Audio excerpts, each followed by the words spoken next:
But here in Leviticus, they're being called back to worshiping the true and living God alone.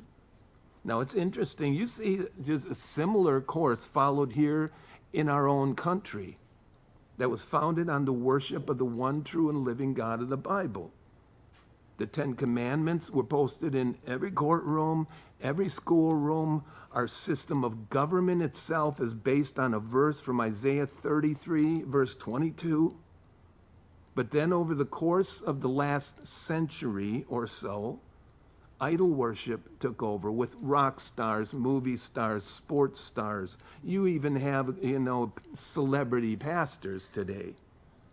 It's all been around. It's not like it wasn't around, but it's just consumed the nation. It's followed that course to where the trend has now been worshiping the environment, Mother Earth, and worshiping nature again.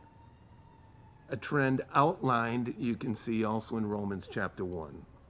But here in the Bible, God's people had reverted back into idolatry while in Egypt, but now no more sacrificing to foreign gods that lead the people deeper and deeper into bondage. God tells Moses to tell them they were demons that they were sacrificing to, verse 7 says, acknowledged by Paul in 1 Corinthians 10. He says this is who they were worshiping to.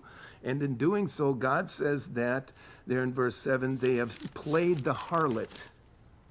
This is how their idolatry is viewed here in this position here.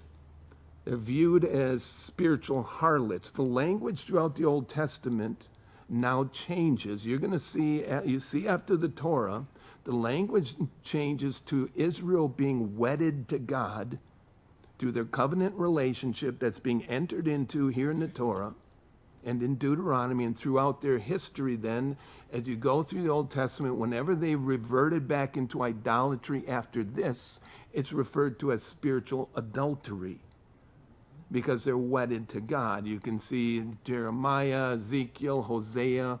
And in those days, a spiritual divorce took place between God and his people, with the promise of remarriage awaiting in Israel's prophetic future, where God will take them back spiritually, something we see being put into place already in the days we're living in. But this